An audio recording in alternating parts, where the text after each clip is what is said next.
Hello and welcome to the Requirements for Housing Trust Fund Environmental Provisions webinar.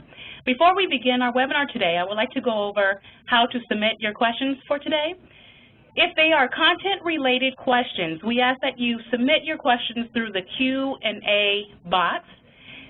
Before submitting, we ask that you also choose all panelists so everyone can see your questions, all the questions that are being asked for today. And now, if you are having audio and video issues, any kind of troubleshooting issues, please submit those through the chat function and submit them directly to me, Chantel Key. So again, any content-related questions, we ask that you submit those in the Q&A function, and any troubleshooting issues through the chat function directly to me, Chantel Key. Now, if you are viewing the webinar today using full screen, you will not see your Q&A option. So please minimize the webinar, and then you will see the option of pulling down your Q&A box. Also, for your polling function, you'll see a number of different buttons on the top right-hand corner of your screen. One of them will be polling. Please click on the polling button, and that will also bring down in your WebEx toolbar the polling function for you to participate in the poll today. So next, we would like to go to our first poll of the webinar.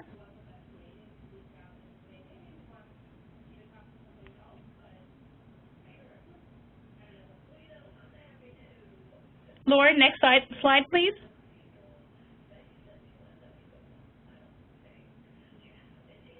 Are you familiar with HUD environmental review requirements?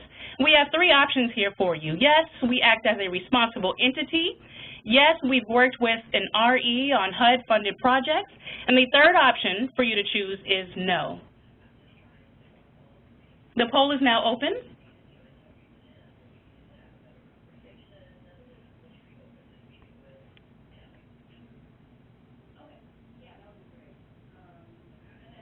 And I'll keep it open for just a few more seconds.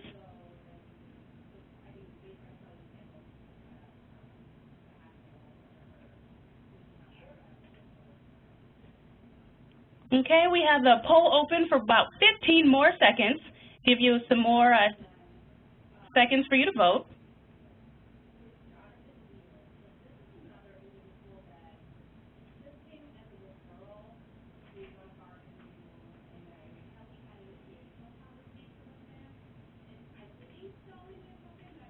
Right now, I'm sharing the poll results with everyone.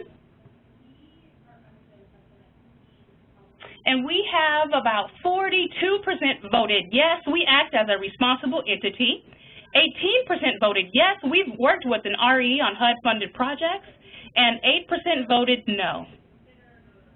At this time, I'll pass the mic over to Lauren for the start of our webinar today.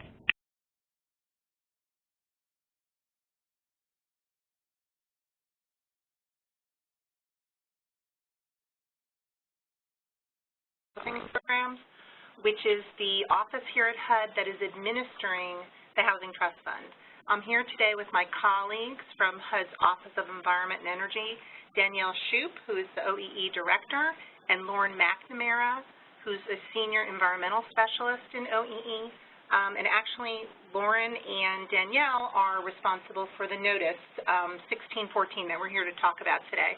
We're really excited here at HUD to be making the first ever HTF grants this year. It was a long wait to get that money flowing.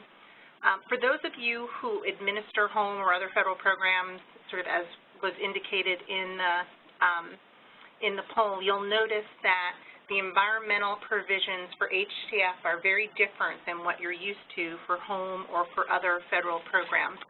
And that's why we thought it was really important to sort of have this webinar and walk you through the provisions for HTF. We're pleased to have the opportunity to do this with you today and to take your questions. So with that, I'm going to turn it over to Lauren, to Danielle Shoup. Thanks, Jenny. Hi, everyone. As Jenny stated, the Housing Trust Fund is different from an environmental perspective. We're using a different framework than those of you who do HUD projects with other money through Part 58 are familiar with. It's very similar but different. Housing Trust Fund shows a commitment to the National Environmental Policy Act by using the Housing Trust Fund property standards. So Lauren will be going over the property standards. We know that because it's similar but very different, that there'll be lots of questions, and we just want to encourage you to talk to your local field environmental officer contacts and Lauren McNamara. We are here to help you. We are going to be adding more information to the new page in the HUD Exchange over the next few months, like frequently asked questionnaires, this webinar recording, and other information. So with that, I'm going to turn it over to Lauren to begin the presentation. Thank you.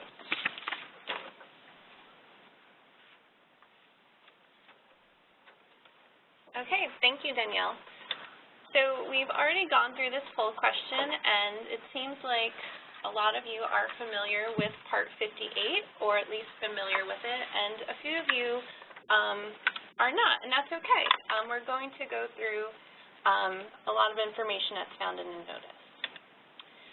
So the agenda for today will be covering the background on the HTF environmental provisions, how the provisions are different from Part 50 and Part 58, resources that we have, and then we'll go into the main part of the presentation, which will be complying with the environmental provisions when only HTF funding is involved.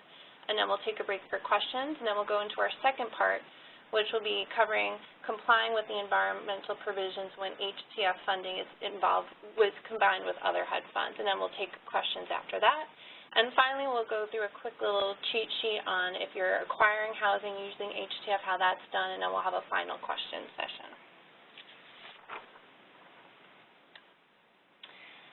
Why is HTF different? HUD's Office of General Counsel determined that because HUD has no discretion over the selection of projects, that there's no federal nexus to which the National Environmental Policy Act would apply. Unlike other HUD programs like CDBG or HOME, where their statutes include provisions for environmental review, the HTF statute does not.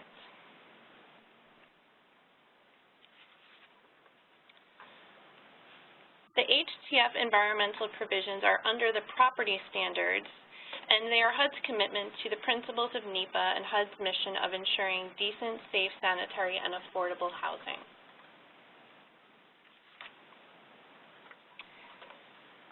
The HTF environmental provisions for new construction and rehabilitation under the property standards at 24 CFR 93-301 F1 and F2 are similar to HUD's environmental regulations at 24 CFR Part 50 and Part 58.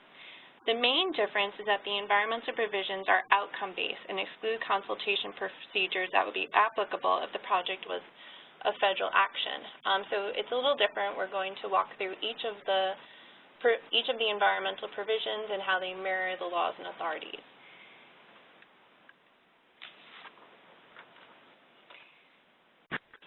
Here are the 14 environmental laws and authorities covered by the environmental provisions.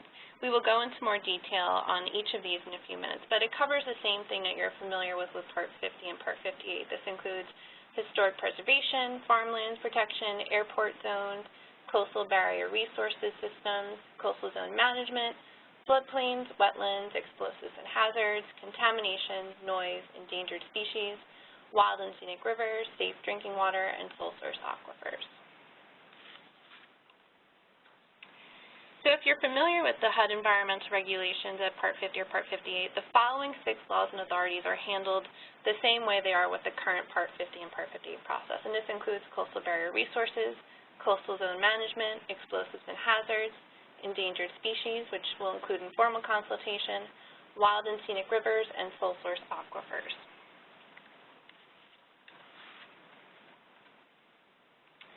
And here's a list of the environmental provisions that are not the same as Part 50 or Part 58. And that includes historic preservation, farmlands, airport zones, floodplains, wetlands, contamination, noise, and safe drinking water. And throughout the presentation, these laws and authorities will have a little star at the top just to kind of give you a heads up that it's different from Part 50 and Part 58.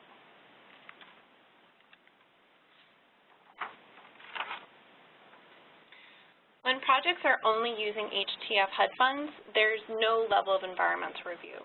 There's no public comment period, and there's no request for release of funds and certification. When you are doing a project that is only funded with HTF and no other HUD funds, the project just needs to meet the environmental standards for new construction or rehabilitation. So it's different from Part 58. You just have to meet it. And I'll go into more detail about when it's combined with Part 50 or Part 58.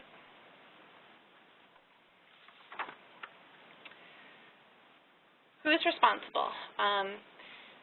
For HTF the HTF grantee must maintain documentation demonstrating that the project meets the HTF environmental provisions. If the grantee has subgranted the funds to a local government, they must maintain documentation demonstrating that each project meets the HTF environmental provisions. So I'll go into more detail about what needs to be documented, but you need to keep a record or a file where this information can be found for each project, showing that the projects do meet the environmental provisions for new construction or rehabilitation.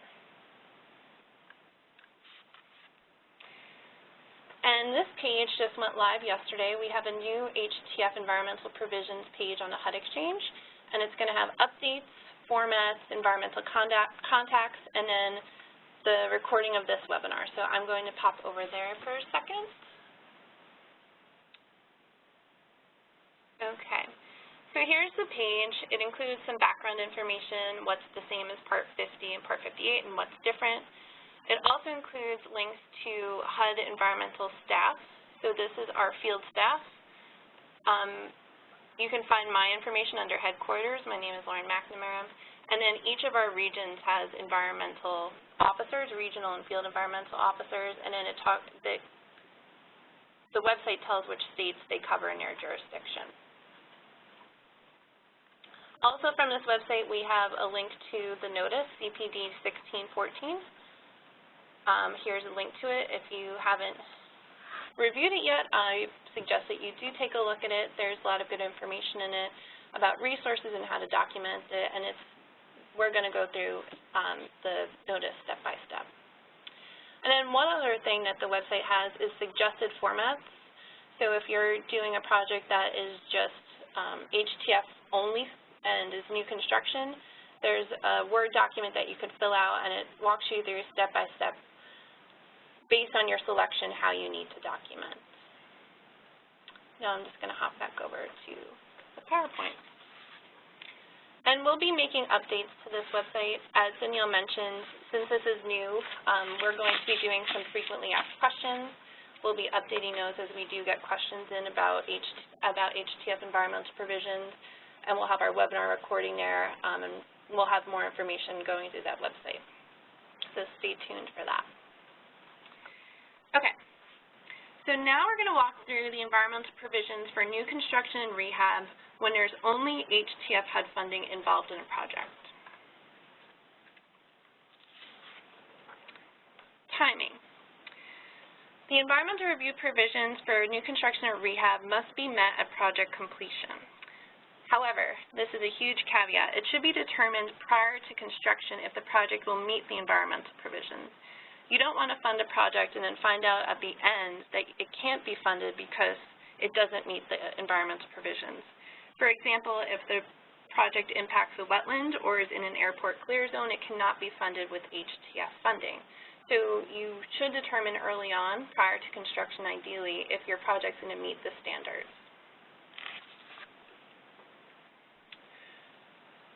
Record keeping. The HTF grantee or subgrantee is responsible for maintaining documentation that the environmental review provisions are met. The notice, CPD 16-14, has appendices that walk through this, including suggested formats, and we have just created some easier formats that we have on the HUD Exchange page, and these formats can be used as a cover sheet for project documentation. Throughout the presentation, when I show how a provision can be documented, there will be a little gray file folder in the bottom left-hand side of the slide, and this should be what your documentation looks like for a project. Okay. As we walk through each of the provisions, the following will appear at the top right of the screen. NC means the provision covers new construction. R is for when the provision is rehab specific, and NC/R is for when a provision is the same for new construction and rehabilitation. All right. So here is what the provision under historic preservation says for new construction and rehab. This is different from Part 50 and Part 58. If a project is listed or eligible to be listed on a national register, and any work is being done on a project, it has to meet the Secretary of Interior standards for rehabilitation, including new construction. Note that property includes structures as well as archaeological resources. As a first step, you can check the National Register to see if the property is listed individually or as part of a historic district. This needs to be certified by a qualified professional, and there's more information about what a qualified professional, the requirements to be a qualified professional in the second link. And a local government may have a person on staff who meets these qualifications. And the last link is to the rehabilitation standards from the Secretary of Interior. So if the project isn't listed or eligible to be listed, you need to document that determination, and it needs to be certified by a qualified professional. If the project is listed or eligible to be listed, the project must meet the Secretary of Interior standards for rehabilitation, including new construction. This is done by providing photos, architectural plans, as well as certification by a qualified professional. So here's a screenshot of the standards for rehabilitation, including new construction. As mentioned before, this can be documented with photos, architectural plans, and certified by a qualified professional. If the project is not listed, you can have a certification by a qualified professional as well, saying that the project is not listed or eligible to be listed. And that's what you would put in your file. The second part of historic preservation is pretty straightforward. It's archaeological resources it's for when archaeological resources or human remains are discovered during construction. This occasionally does come up, and if it does, you should contact your local HUD staff or environmental staff just to let them know what's going on. But to document this, you need to document the consultation process with the affected tribes or descendant communities and how the project complies with federal, state, or local laws in regards to human remains and archaeological resources.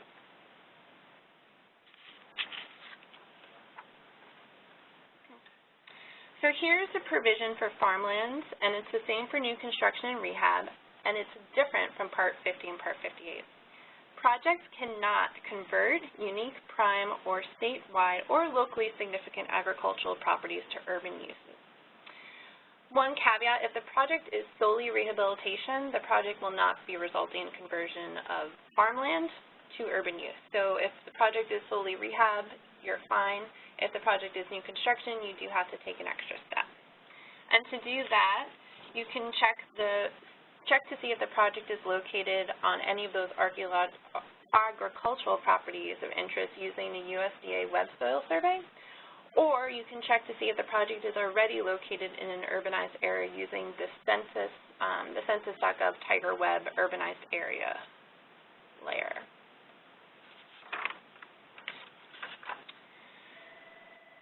To document this, you provide one of the two maps that I just mentioned.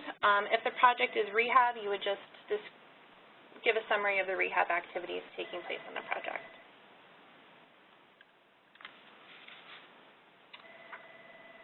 Here's a screenshot from TigerWeb showing a site marked within an urban area. It's right up here in yellow. It's towards the middle of the map.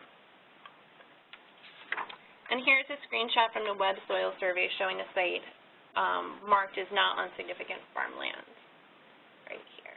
Might be a little hard to see. So now we're moving on to airports.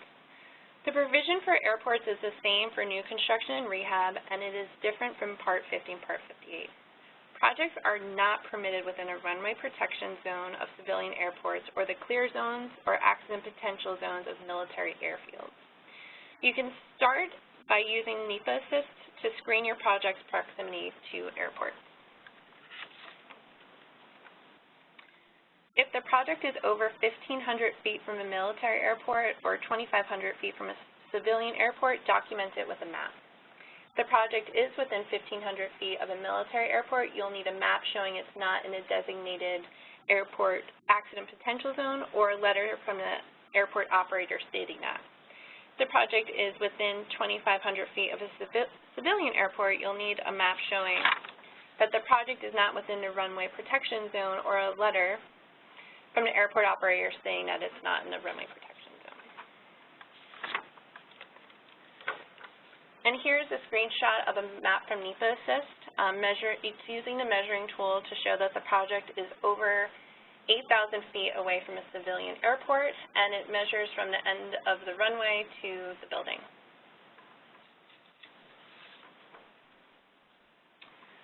Coastal barrier resources is the same for new construction and rehab. The provision is the same. It's also the same as it is for Part 50 and Part 58. No projects in these areas can be funded with any HUD money or any federal money, so nothing can be done in coastal barrier resource system units. The areas along the Atlantic and Gulf Coast, as well as the Great Lakes, have coastal barrier resource units. If you're not in any of those states, you're fine. The first link gives you a link to the state list. But if you are in a state with coastal barrier resources, you can use the mapper.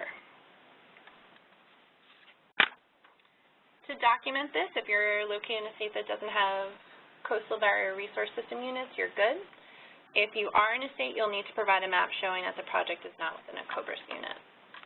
And here's a screenshot from the Fish and Wildlife Service Coastal Barrier Resource System Mapper, showing that the project site is located outside of a COBRIS unit. So here is your COBRA unit, New York-26, and here is my project.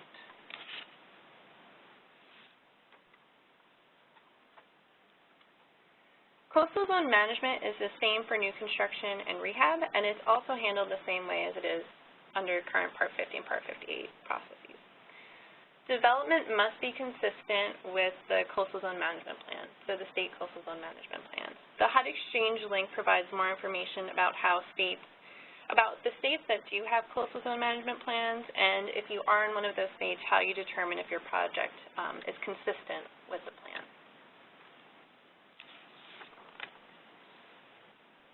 If your project is located in a state without a coastal zone, you're good. If your project is located in a state with a coastal zone, provide a map showing that the project is outside of the coastal zone. If the project is located within a coastal zone, you'll have to do a little bit more work. You'll have to check the state's coastal zone management plan to see if the project is consistent. And if you are unable to determine if it's consistent by looking at their plan, you may have to obtain a letter of consistency.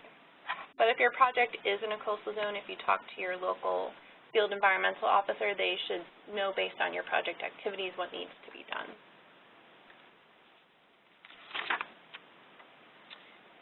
Here's a map. The first one, the map on the left, well, there's only one map. The map is showing that my project site is outside of the coastal zone for Maine.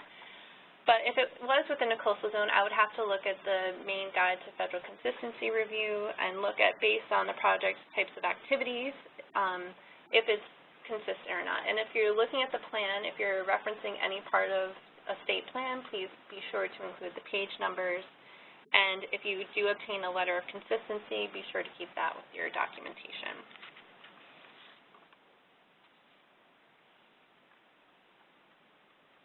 Okay, so now we're on to floodplain. First, we're going to cover the floodplain provision for new construction. This is different from Part 50 and Part 58 because if the project is within a floodplain, an 8-step is not required when there's only HTF HUD funding involved. And I'll go into more detail about what needs to be done if you are mixing Part 50 and Part 58 with HTF funds. The primary source of floodplain data is the FEMA Flood Insurance Rate Maps, also known as FIRMs. When FEMA provides interim flood hazard data such as advisory base flood elevations or preliminary maps or studies, the latest sources of data must be used. And I'm going to go into the breakdown of how this works for the different floodplain areas. Okay, so if your project is not in a floodplain, provide a map showing the location of your project not within the floodplain.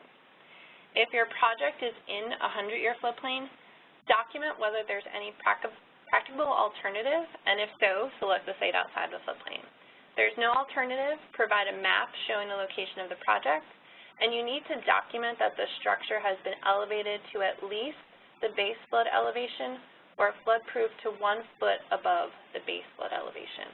And any building that has been elevated or flood-proofed must adhere to the National Flood Insurance Program standards. And the project also cannot be a critical action. Floodway. If the project is in a floodway, it can only be a functionally dependent use. And we know that HTF funding is going towards housing, and housing is not a functionally dependent use. So nothing should be funded in a floodway.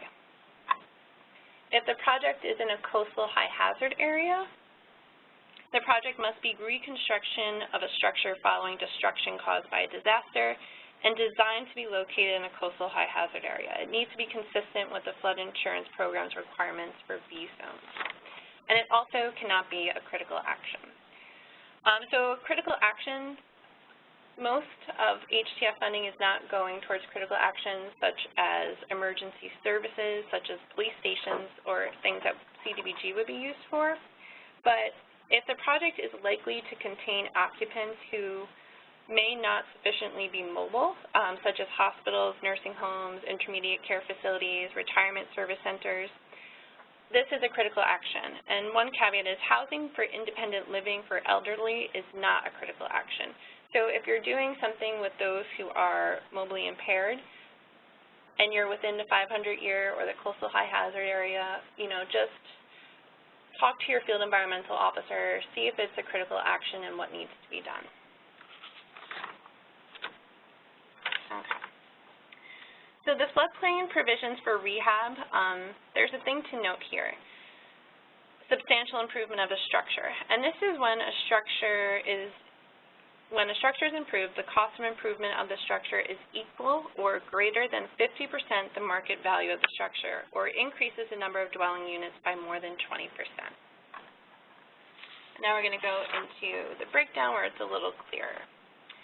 So if your project is not in a floodplain, you're good. Document it on a map, put it in your file. If the project is within a 100-year floodplain, document whether there's any alternatives, and if so, select that alternative. And if that's not an option, provide a map showing the project's location in the floodplain. And in addition, if the project is a substantial improvement, you need to document that the structure has been elevated at least the base flood elevation or flood-proof to 1 foot above the base flood elevation. And if it's elevated and flood-proofed, it needs to adhere to the flood insurance program standards, and a project cannot be a critical action.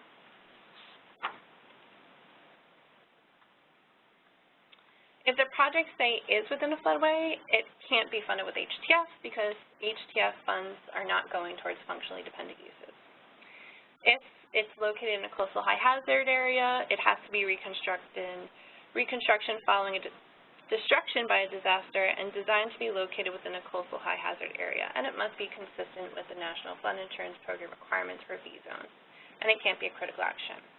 And for the 500-year floodplain, if you're in the 500-year floodplain, provide a map and document that the structure is not a critical action. Okay.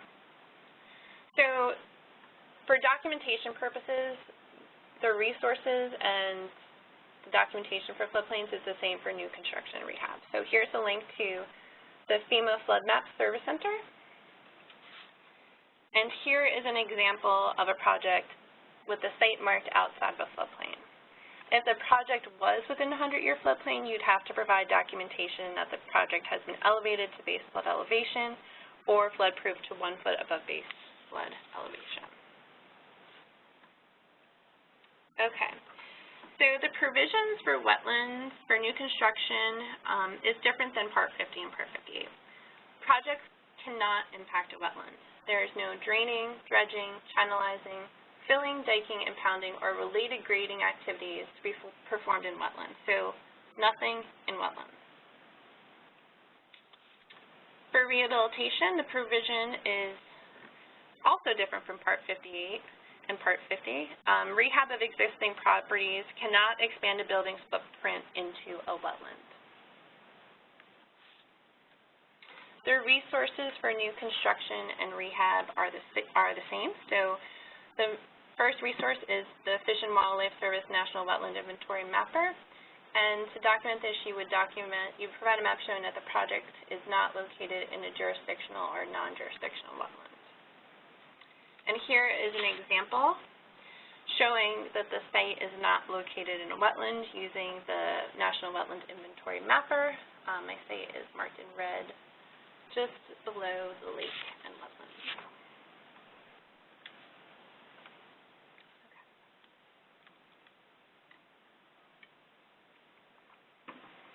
The provision for explosives and hazards is the same for The provision for explosives and hazards for new construction is the same as it is for Part 50 and Part 58. The project must be in compliance with these standards for acceptable separation distance as found in 24 CFR Part 51, Subpart C. You'll need to document that the project meets these standards, and I'll go into a little bit more detail about that.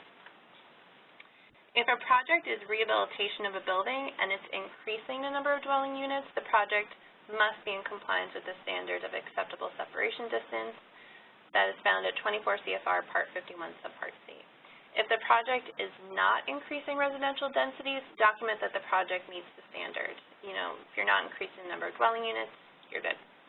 If the project will increase it, then you need to do a little bit more analysis on ASD. Acceptable separation distance. So here's a link to the HUD Exchange for more information on how to analyze acceptable separation distances for your projects. It also includes calculators and guidebooks, and it's a great resource that can be used if you're doing a project that's new construction or rehab that's increasing the number of dwelling units. For documentation, you'll look around the area of the site for above-ground storage tanks, and walk through an assessment for acceptable separation distance. There's more information on how to do this on HUD Exchange, but here are a few screenshots of what we would be looking for in documentation. We'd be looking for, the site, what's in relationship to it, and then looking at the acceptable separation distance assessment tool, doing a calculation to figure out how far the site needs to be from these above-ground storage tanks. And if you have any questions on how to figure out how to calculate this, definitely reach out to your field environmental officers.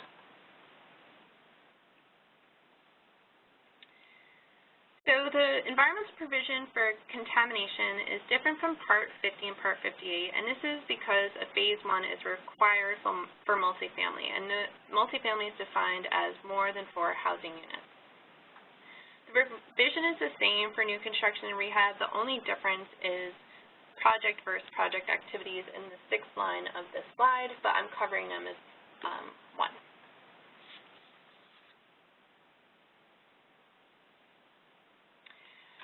HTF projects must avoid sites that are located within a quarter mile of Superfund or Cercla sites and any other contaminated site reported to federal, state, or local authorities. There must be no hazards that could affect the health or safety of occupants.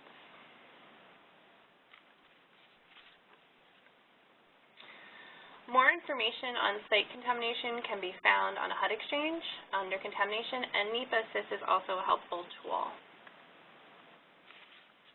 So documentation. You need to document that the project is free of hazardous materials, contamination, toxic chemicals, and gases, as well as radioactive substances. You also need to document that the project is not located within those thresholds that I talked about before. The main point here is that the project needs to be safe for those who are going to eventually occupy it. So there can be no contamination on the site that could affect the health and safety of occupants.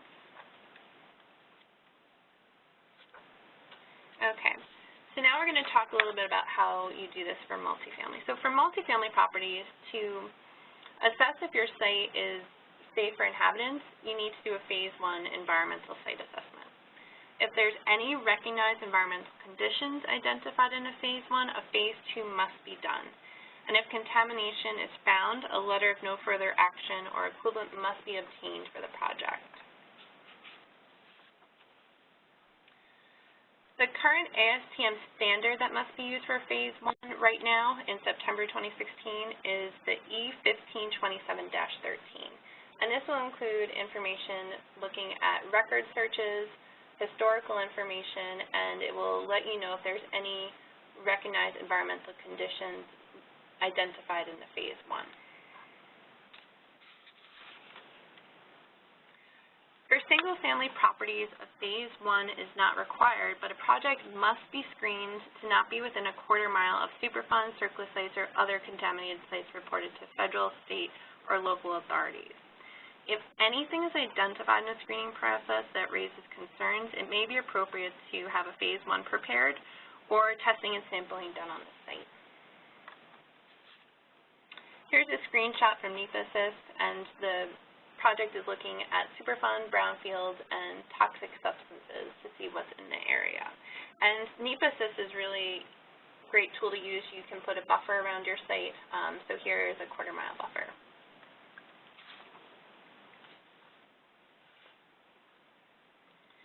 The provisions for noise for new construction is different for Part 15, from Part 50 and Part 58. Interior noise levels must be 45 decibels or less, and I'll go into more detail on this on the next slide. If the external noise level is under 65 decibels, you're good. Document the noise level. If the exterior noise level is between 65 decibels and less than 75 decibels, you need to document the noise level as well as the mitigation measures taken to meet the interior noise level standard of no more than 45 decibels. If the external noise level is 75 or greater, the interior noise level must be at 45 decibels or less using mitigation measures, and there could be no outdoor noise-sensitive uses. The noise provision for rehab is simple. The interior noise level needs to be no more than 45 decibels.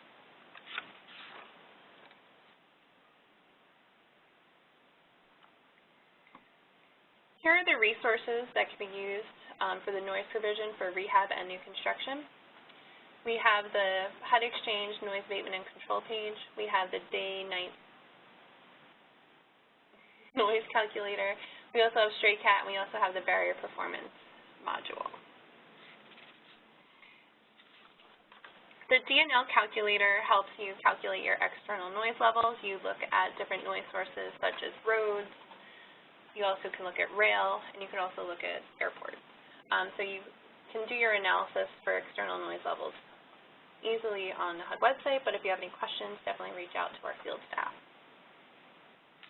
In this example, the external noise level is under 52, so I would be okay.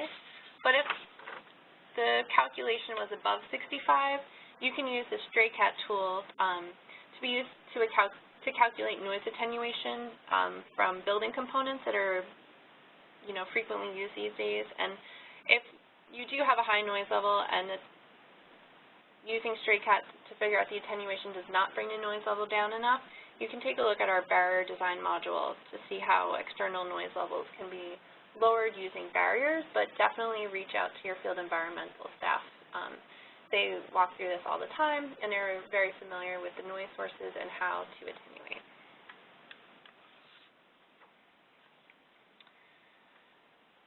The provisions for endangered species are structured slightly different for new construction rehab, but they essentially have the same words.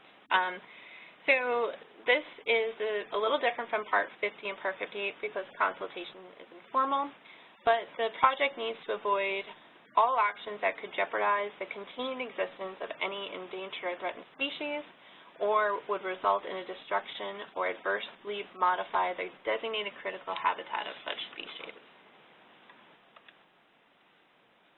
Here are resources. The HUD Exchange, as well as the Fish and Wildlife Services IPAC tool and the National Marine Fisheries Services species list are a good place to start. If there's nothing on your site in regards to endangered or threatened species or even critical habitat, document that. If there are present on your site, you'll need to take a look at your project activities and how they might impact the present species.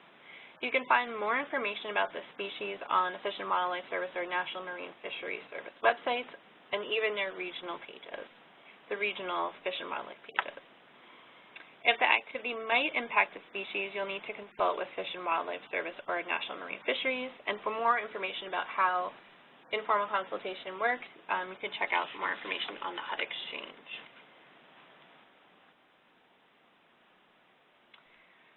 So in my example, there are piping plovers in my project area, and my project is in New York City. So I'm going to take a closer look at the piping plovers in more detail. And their habitat is coastal beaches, sand flats, and dunes, and they nest in wetlands or small creeks. My rehab project in New York City will not in any way impact piping plovers, and I will document everything that helps me make this determination.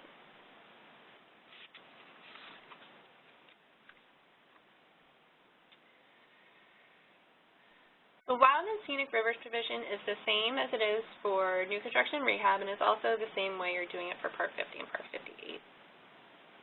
Basically, grantees must avoid activities that are inconsistent with river management plans.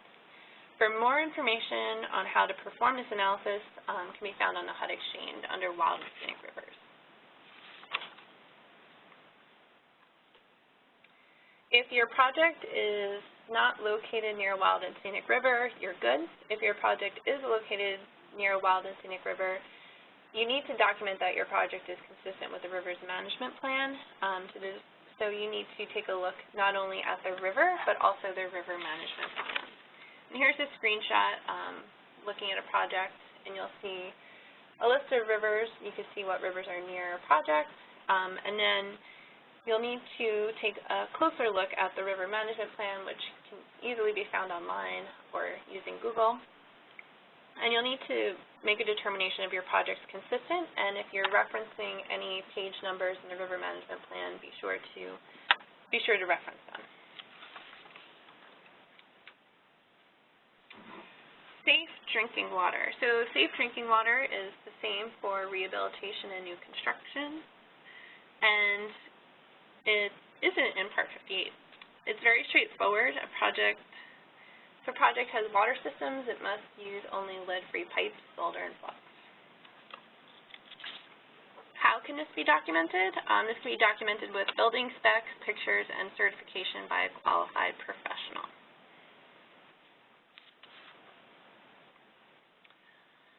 Sole source aquifers is the same for new construction and rehab, and it's also the same as it is for Part 50 and Part 58. Project activities should avoid sites and activities that have the potential to contaminate sole source aquifer areas. For more information on how to figure out if your site is located on a sole source aquifer, you can find this on the HUD Exchange. If your project is not near a sole source aquifer, provide a map showing that it's not. If a project is on a sole source aquifer, you need to provide documentation from EPA that the project will not impact the sole source aquifer. Local field environmental officers will have knowledge of any regional memorandums of understanding with EPA for HUD projects, so check with them to talk about your project and the types of activities that you're undertaking to learn more information about what needs to be done. And here's an example of a sole source aquifer map showing that my county in the Midwest is not near a sole source aquifer. And now I'm going to open it up for questions about when HTF funding only is used on the project.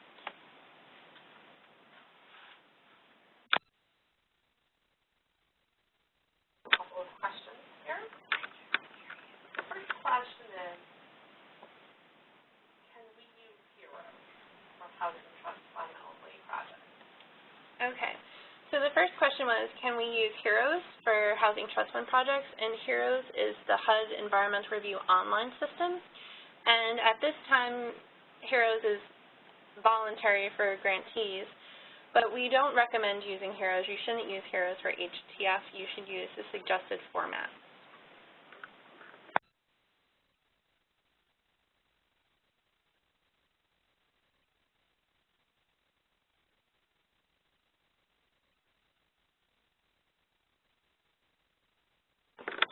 Okay, the next question was, do we need to mark the project site on every map? And the answer is yes. You do need to mark your project location.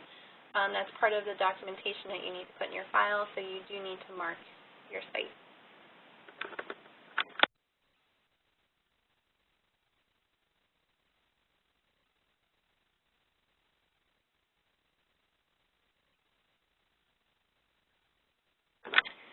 Environmental justice does not apply when the project is only funded with HTF HUD funds.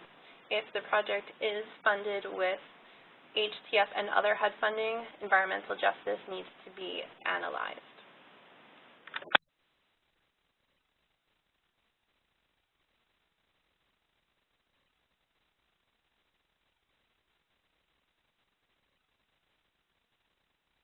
Okay, that question was, does the certifying officer need to sign anything that will be put in a project file?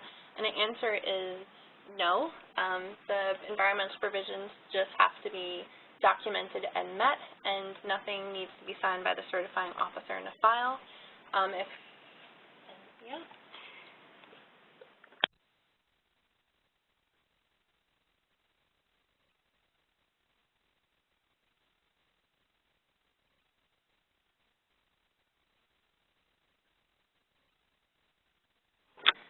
So the question was, if a county does not contain sole source aquifers or wild and scenic rivers, can this be documented once in a central file? Those of you who work with Part 58 are probably familiar with central files, and yes, just be sure that your Housing Trust Fund documentation for wild and scenic rivers, sole source aquifers, coastal barrier resources, or coastal zones, you know, things that if you're in a county that doesn't have them, you're not going to have them. So be sure that those are, you know, easily located in one place for all Housing Trust Fund projects, but you can do that. But you should mark your county on those maps.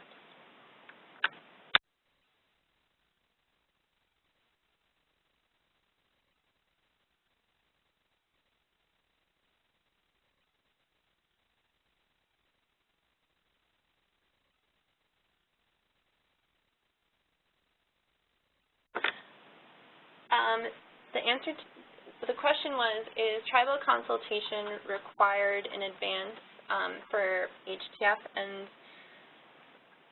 I'm going to double check, but I believe the answer is no.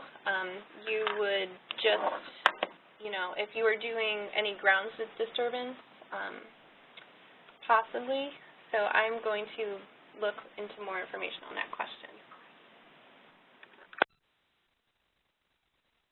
Oh, I'm sorry. I've been informed by our Federal Historic Preservation Officer that the answer is no.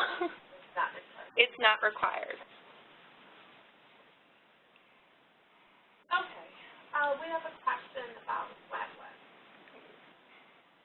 It appears that impact wetlands is not permitted, and for the sake of clarification, this means that impact to wetlands where there is mitigation is not permitted.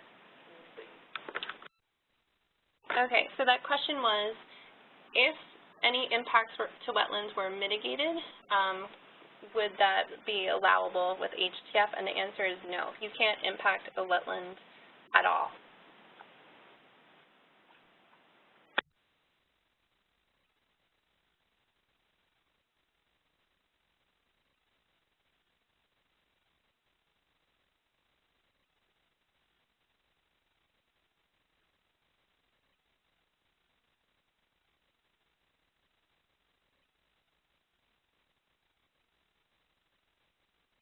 Okay, so if it was exempt, if you were doing, you know, soft costs, you don't have to look at that. But if you're doing anything with physical activities, there's no level of review. The environmental provisions need to be met. There's no level of review if there's just housing trust funds only. You just need to meet them. if you just meet those provisions. Sorry.